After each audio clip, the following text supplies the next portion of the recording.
박사문학 관상가와의 대화 함께 보도록 하겠습니다. 지금 관상가와의 대화 그리고 동명일기 함께 제시되어 있는데요. 교술갈래 중에서도 우리나라 고전 수필에 해당하는 두 작품이고요. 관상가와의 대화 같은 경우에는 한문 수필이기 때문에 교술갈래의 특징인 글쓴이의 경험을 바탕으로 한다 하는 점과 동시에 그 경험을 바탕으로 글쓴이가 얻은 깨달음을 담고 있다 하는 거 기억을 해야 하고요. 동명일기 같은 경우에는 한문 수필이 아니라 한글 수필에 해당을 합니다. 그리고 개인적으로 여행을 한 경험을 바탕으로 쓴 글이기 때문에 깨달음이 있다기보다는 필자 자신의 개인적인 감상이라든지 생각을 드러내고 있다 하는 것, 공통점과 차이점, 내용 측면에서 묻는 문제도 많이 나왔고 또 서술상에 어떻게 내용을 전개하는지 서술상의 특징 관련해서 묻는 문제도 많이 나왔다 하는 거 생각을 하고 함께 보도록 하겠습니다. 관상가와의 대화는 우선 이 이상한 관상가가 누구이냐 이렇게 이상한 관상가에 대해서 소개를 하면서 독자들에게 흥미를 유도하고 있습니다. 이 관상가는 우리가 어디에서 왔는지도 알 수 없고요. 그가 보는 관상의 내용도 보통 사람들이 보는 것을 따르지 않아 색다릅니다. 어떻게 이야기를 하느냐? 부귀하고 살찌고 기름기 흐르는 사람을 보고는 오히려 반대로 모습이 몹시 야위겠으니 당신처럼 천한 사람도 없을 것이요 이렇게 얘기를 하고요. 반대로 이번에는 빈천하면서 크고 파리한 사람에게는 살찌겠으니 귀한 사람도 드물 것이요 라고 얘기를 합니다. 그러면 우리가 이 부분을 통해서 지금 겉으로 보이는 모습과 반대되는 관상을 이야기한다라고 볼 수도 있고요. 또 지금 두 사례가 서로 대조되는 사례라고 볼 수도 있겠죠. 한 사람은 부귀하고 살찌고 기름기 흐르는 반면에 다른 사람은 빈천하면서 아프고 파리하니까 대조되는 인물을 놓고 대조되는 관상을 이야기한다라고 볼 수도 있겠습니다. 대조와 나열 둘 다에 해당을 하는 거죠. 관상가가 한 말들을 이렇게 쭉 나열을 하고 있는데요. 우리가 주목을 해야 하는 건 여기서부터입니다. 관상가는 상대방의 얼굴과 행동 거지를 살피는 것이 모두 반대예요. 그러니까 사람들이 이 관상가를 어떻게 평가하느냐? 사기꾼이라고 이야기를 하는 거죠. 그런데 그와 반대로 필자는 이 이상한 관상가가 오히려 기이하다라고 이야기를 합니다. 그러니 이상한 관상가가 상대방에 대해서 반대로 이야기하는 것처럼 필자도 사실은 일반 사람들과 반대로 평가를 하고 있는 거죠. 이러한 점에서 이 관상가와 필자가 같은 유형의 인물이다 하는 걸 파악을 할 수가 있어야 합니다. 관상가의 말을 통해서 깨달음을 얻고 필자가 바뀐 게 아니고 오히려 필자도 처음부터 이 관상가와 같은 유형의 사람이었던 거죠. 그래서 필자는 이 관상가가 합리적인 이유에 따라서 보이는 것과 반대로 이야기한다고 생각을 하고 이 사람이 뭔가 비범하다라고 나름대로 판단을 했기에 목욕을 하고 양치를 하고 의복을 단정하게 한 뒤 예의를 갖추고 관상가가 묵고 있는 곳으로 가서 그 관상의 이유를 묻습니다. 그러자 관상가가 앞서 사람들의 보이는 모습과 반대로 관상을 이야기한 이유를 설명을 해주는데요. 이러한 관상가의 대답이 결국 글의 핵심 주제에 해당을 하고 또 필자가 하고자 하는 말 혹은 필자의 깨달음에 해당을 한다 이렇게 파악을 하면 되겠습니다. 하나씩 살펴보면요. 부귀하고 살찐 사람에게 왜 여위고 천하게 될 것이라 이야기를 했냐 하면 부귀하면 사람이 교만하고 오만해지기 때문에 나중에는 결국 이로 인해서 안 좋은 일이 생길 수 있어요. 그렇게 되지 않게 하도록, 그러니까 유비무환의 교훈을 전달해 주기 위해서 지금처럼 살면 여위고 천하게 될 것이다 라고 경고를 한 거라고 볼 수가 있겠죠. 단순히 겉으로 보이는 것만을 넘어서서 진정한 본질을 바탕으로 이 사람의 앞날에 대해서 이야기를 하고 있다 하는 걸 우리가 알 수 있습니다.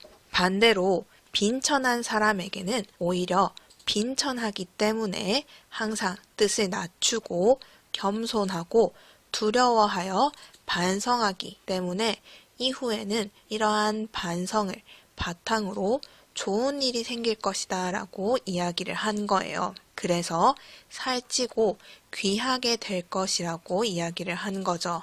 보통 사람들이 부정적으로 생각하는 이 빈천한 것에서 장점을 찾아서 이를 긍정적인 관점에서 보고 있다 하는 것 역시도 앞에서 이야기했던 것과 같이 겉으로 보는 것에만 치중하지 않고 좀 더 본질적인 것에 접근해서 이야기를 한 거라고 볼 수가 있겠습니다.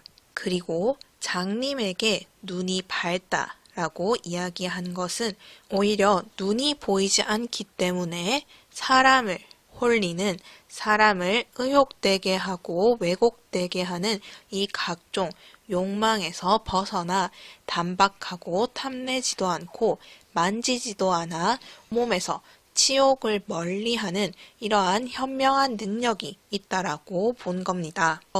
그래서 장님이 눈이 밝다 이렇게 역설적으로 이야기한 건 결국 시력이 아니고 현명하다라는 뜻을 담고 있는 거죠. 그리고 민첩한 사람에게 절뚝거리며 제대로 걸을 수 없겠다 이야기한 건 결국 민첩한 사람이 이 민첩하다라는 자신의 재능을 가지고 의기양양하게 이를 뽐내다가는 결국 자객이 되거나 간악한 우두머리가 되기 때문에 이러한 상황에 대해서 경고하기 위해서 다시 말해 너의 재능을 믿고 이를 뽐내다가는 발에는 족쇄를 차고 목에는 칼을 쓰게 될 수 있으니 그렇게 하지 말라라는 뜻에서 이런 관상을 이야기한 거라고 볼 수 있습니다. 그러면 관상가의 대답에서 우리가 패턴을 찾을 수가 있죠.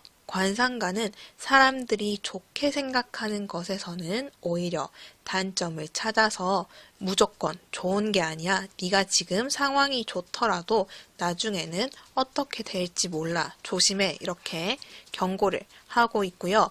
반대로 힘들게 살아가고 있는 사람에게는 너의 지금 상태가 힘들지 몰라도 정말 나쁜 것만은 있는 것이 아니야 라고 이야기를 해주고 있는 거죠. 장점도 있기 때문에 그 장점을 언급하면서 긍정적으로 생각하도록 하고 있는 겁니다. 이어서 아름다운 여인에게는 왜 아름답기도 하고 추하기도 하다라고 이야기했느냐. 여인의 아름다움이란 결국 누가 보느냐에 따라서 음탕하고 사치한 사람이 보면 아름답다고 여기지만 단정하고 순박한 사람이 보면 추하게 여긴다. 그래서 보는 사람에 따라서 평가가 달라진다라는 걸 드러내기 위해서 그렇게 이야기를 한 거고요. 인자한 사람이 많은 사람을 아프게 한다라고 이야기한 건 그만큼 인자한 사람이 인망을 가지고 있다 하는 걸 드러낸 부분입니다. 그래서 오히려 칭찬이라고 할 수가 있겠죠. 반대로 잔혹한 사람이 많은 사람을 기쁘게 할 것이다 이야기한 건 잔혹한 사람이 죽으면 많은 사람이 기뻐할 것이다 라는 뜻이기 때문에 오히려 이게 나쁜 이야기였던 거예요. 이러한 대답을 듣고 나자 필자는 자신의 말이 맞았다는 걸 알고 또 관상가의 말을 통해서 깨달음을 얻었다는 걸 드러내고 있습니다. 보통의 관상가들은 모호한 표현으로 사람들을 홀려서 마치 신령스러운 척, 자신에게 능력이 있는 척 이렇게 이야기를 하는데 그러한 말들, 현재 얼굴을 바탕으로 눈에 보이는 대로 그저 예측하고 혹은 고정관념에 따라서 대상을 평가하는 이러한 것은 잘못을 고치지 않고 틀에 박힌 것을 따르면서 스스로 거룩한 채 신령스러운 채 하는 일반적인 관상가와는 다르다 하는 걸 이야기하고 있습니다. 이 부분 다시 이야기하면 이상한 관상가의 말을 통해서 사실은 이 고정관념이 지닌 한계와 문제점을 지적하고 그렇게 해서는 안 된다라고 이야기하고 있는 글이라고 볼 수가 있는 거죠. 그래서 글 전체적으로 지금 관상가와의 대화 내용을 통해서 자신이 하고자 하는 말을 전달하고 있다 하는 것까지 이야기를 하고 동명일기와 비교하면서 살펴보도록 하겠습니다. 동명일기 역시 고전 수필에 해당을 하지만 그 성격은 아주 다른 작품입니다. 앞서 관상가와의 대화가 교훈적인 성격을 지니고 있다라고 하면 오히려 동명일기는 개인적이고 감상적인 성격을 가지고 있다. 이렇게 얘기를 할 수 있겠죠. 필자는 귀경대에서 일출을 보기 위해 기다리고 있습니다. 그리고 이 귀경대에서 일출을 자기가 본 걸 이렇게 구체적으로 묘사를 하면서 이러한 풍경을 봤는데 너무 좋았다. 절경이고 장관이었다. 이렇게 얘기를 하고 있는 게 이 동명일기의 내용이에요. 여기에서도 지금 동이 트느냐 혹은 저기 물밑을 보라와 같이 사람의 말을 언급하고 있는 것 확인을 할 수 있지만 앞서 보았던 관상가와의 대화와는 달리 이 말이 중요한 게 아니고 필자가 자신이 본 것이 어떻게 생겼는지 묘사하는 부분을 위주로 지금 내용이 전개되고 있습니다. 그렇기 때문에 두 작품 모두 경험을 바탕으로 하고 또 시간 순서에 따라서 전개되고 있다. 이렇게 얘기할 수 있지만 구체적으로 보면 무엇을 중심으로 하고 있느냐는 다른 거죠. 이어지는 내용은 우리가 필자가 되었다고 생각을 해보고 어떠한 풍경인지 조금 쉬운 말로 바꾸어서 한번 떠올려 보도록 하겠습니다. 필자는 지금 찬 바람이 부는 바닷가에서 동이 트는 걸 기다리고 있어요. 그래서 주변에 있는 시인, 쉽게 이야기하면 하인들에게 동이 트는지를 묻고 계속 기다리고 있는 거죠. 그렇게 추워하면서 기다리다 보니 이후 동쪽에서부터 지금 별자리에 별들이 점점 사라지고 달빛은 엷어지고 붉은 기운이 올라오기 시작한 겁니다. 이제 달이 지고 점점 해가 떠오르려고 하는 거죠. 그래서 이제 해가 뜨겠구나 싶어 가마 밖에 나가서 밖을 보니 바다에 붉은 기운이 쭉 퍼지고 물결 소리는 장대하고 풍경이 아주 놀랍고 대단하다 이렇게 얘기를 하고 있습니다. 그런데 여기까지는 아직 해가 뜨지 않은 거예요. 해가 뜨기 전에 붉은 기운이 지금 온 세상에 퍼지고 있는 거죠. 이 붉은 구름과 같은 바다 저 끝에서 작은 회오리밤과 같은 해가 드디어 등장을 합니다.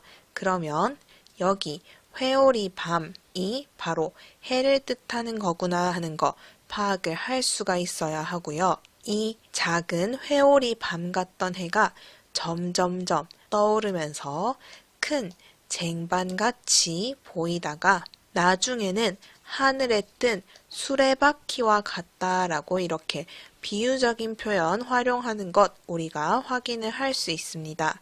그리고 또 주목을 해야 하는 것, 이 회오리 밤이라든지 큰 쟁반, 수레바퀴, 그리고 숯불, 빛, 소혀 이런 것들 전부 다 순우리말에 해당을 하지요.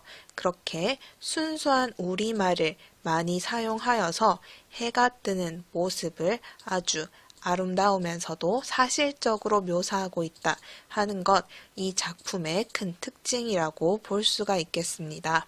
처음에는 붉은 기운이 조금 더 셌었는데 이렇게 해가 떠오르면서 마지막에는 밝은 기운이 퍼지고 붉은 색이 가시는 것으로 문단 마무리되고 있고요. 완전히 해가 뜬 후에 장관은 대두할 데가 없다. 다른 것과 비교할 수 없을 정도로 뛰어나다 이야기하면서 글 마무리되고 있습니다. 그러면 문제 한번 같이 보도록 하겠습니다. 3번. 관상가와의 대화와 동명일기의 공통점을 묻는 문제 한번 같이 볼 텐데요. 먼저 기억, 서론, 본론, 결론의 구성 방식을 취하고 있다 되어 있는데 이러한 3단 구성, 우리가 보통 수필에서는 잘 이야기하지 않고 논설문, 자주 이야기하는 내용이죠. 특히 우리나라의 교술갈래 같은 경우에는 서양과는 달리 이러한 3단 구성보다는 기승전결의 4단계 구성을 따른다 하는 거 기억을 해두면 좋겠습니다. 그리고 니은, 시간의 흐름에 따라 내용을 전개시키고 있다 되어 있는데 관상가와의 대화 같은 경우에는 지금 관상가를 만나서 대화를 나누고 필자가 깨달음을 얻게 되는 과정까지 시간의 흐름에 따라서 전개되고 있는 것 맞고요. 그 다음 동명일기 같은 경우에는 해가 뜨기 전 기다린 것부터 마지막 완전히 해가 뜰 때까지의 과정, 시간 순서대로 자신이 본 걸 구체적으로 묘사하고 있었습니다. 그렇기 때문에 기억은 틀렸고 니은은 맞다. 그리고 디귿, 인물 간의 대화를 중심으로 내용을 전개시키고 있다 되어 있는데 대화 중심으로 진행되는 것 관상가와의 대화에만 해당하는 설명이죠. 동명일기는 묘사 중심이었습니다. 그렇기 때문에 디귿도 적절하지 않다. 리을, 작가 개인의 주관적인 경험을 중심 내용으로 삼고 있다 되어 있는데 가 같은 경우에는 관상가와의 대화, 주관적인 경험이죠. 그리고 나 같은 경우에는 일출을 보았던 경험, 역시 주관적 경험이기 때문에 리을은 적절하다. 그리고 교술갈래 같은 경우에는 대부분 이런 주관적인 경험을 중심 내용으로 하는 경우가 많기 때문에 이 점도 기억을 해두면 좋을 것 같습니다. 그래서 정답은 니은과 리을 4번이 되는 거죠. 1번 문제. 관상가와의 대화에서 관상가가 한 말을 정리한 것이다. 적절하지 않은 것은 이렇게 묻고 있는데 1번 부유하면서 살찌고 기름기 흐르는 사람에게 오히려 천하다고 이야기한 것. 그건 교만하고 오만한 마음을 경계하도록 하기 위해서이다 되어 있는데요. 여기에서 확인할 수 있습니다. 부귀하면 교만하고 오만하게 되기 때문에 이러한 것들을 고려해서 오히려 자신의 족 때문에 우매하면서 어리석은 필부가 되지 않도록 하기 위해서 당신의 족속은 그렇게 계속 살면 천하게 될 것이오 라고 이야기를 한 거죠. 그렇기 때문에 1번 적절하다. 2번 빈천하면서 아프고 파리한 사람에게 오히려 귀하다고 한 건 위에 되어 삶의 희망을 잃지 않게 하기 위해 이렇게 되어 있는데요. 여기 빈천하면 이러한 장점이 있기 때문에 오히려 미래에 반드시 펴지게 될 것이다.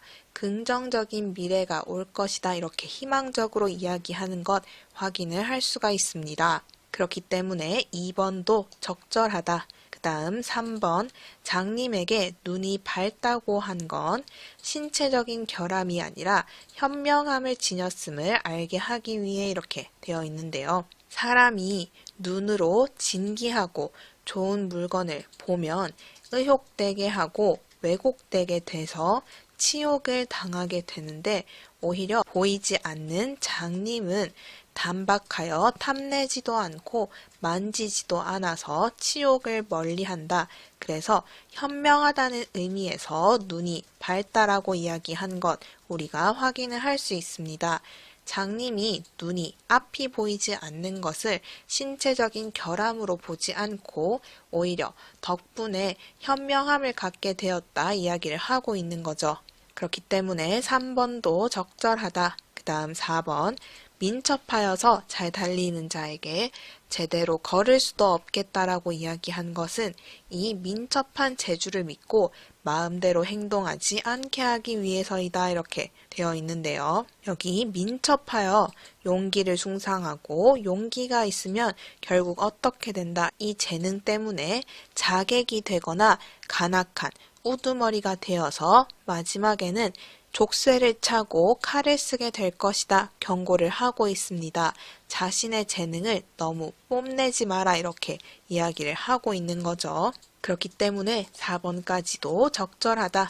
마지막 5번 아름다운 여인에게 아름답기도 추하기도 하다 이렇게 이야기한 건 인간의 삶이 유한하여서 유한하고 만물은 변화한다는 것을 알게 하기 위해서이다 이렇게 되어 있는데요. 여기 보면 색, 다시 말해 아름다움이란 사치한 사람이 보면 아름답지만 단정하고 순박한 사람이 보면 추한 것이다. 다시 말해 보는 사람에 따라서 다르게 보인다라고 얘기를 하고 있습니다. 이 아름다움이 순간적이고 영원하지 않기 때문에 나중에 추하게 변한다 이렇게 얘기하고 있는 건 아니죠. 그렇기 때문에 적절하지 않은 것 5번이 되겠습니다. 그리고 수능형 3번 문제 관상가와의 대화, 동명일기, 마지막 열하일기 세 작품의 공통점을 비교하는 문제 한번 같이 보도록 하겠습니다. 세 작품 모두 교술갈래에 해당하기 때문에 교술갈래의 특징에 해당하는 4번이 정답이 되는 건 쉽게 우리가 파악을 할 수 있는데요. 나머지 선지도 우리가 잘 한번 살펴보아야 합니다. 열하일기는 관상가와의 대화와도 공통점이 있고 또 동명일기와도 공통점이 있어요. 어떠한 공통점이 있느냐? 열하일기는 관상가와의 대화처럼 특정한 사건을 계기로 하며 이러한 사건, 경험을 통해서 자신이 얻게 된 가르침을 전달하는 글입니다. 그래서 이러한 일이 있었는데 이를 통해서 이러한 깨달음을 얻게 되었다. 혹은 이러한 깨달음을 전하고자 한다 하는 목적에서 쓴 글인 거죠. 또한 두 글은 모두 대화 형식으로 진행되고 있어서 이 대화 내용을 통해서 주제인 깨달음을 전달하고 있습니다. 또한 동명일기와 열하일기는 둘 다 특정한 곳을 방문한 여행을 하고 쓴 기행문에 해당을 한다는 점에서 공통점이 있고요. 기행문이기 때문에 특정한 지역을 방문한 이 필자의 주관적인 견문이 드러나는 글이다 하면서 또 공통점이 있습니다. 하지만 중요한 것, 동명일기와 열하일기 모두 여행을 바탕으로 쓴 글이지만 내용, 동명일기는 그냥 풍경이 좋았다, 멋있었다 이런 내용이라면 열하일기는 깨달음을 중심으로 하는 글이다 라는 거죠. 그 부분만 유의를 하면 비교하는 문제, 주제의식 파악하는 문제 쉽게 풀 수 있을 겁니다. 그러면 여기까지 문제 같이 살펴봤고요. 모든 자료는 나무아카데미 홈페이지에서 이용하실 수 있습니다. 채널을 구독하시면 더 많은 정보를 이용하실 수 있습니다. 감사합니다.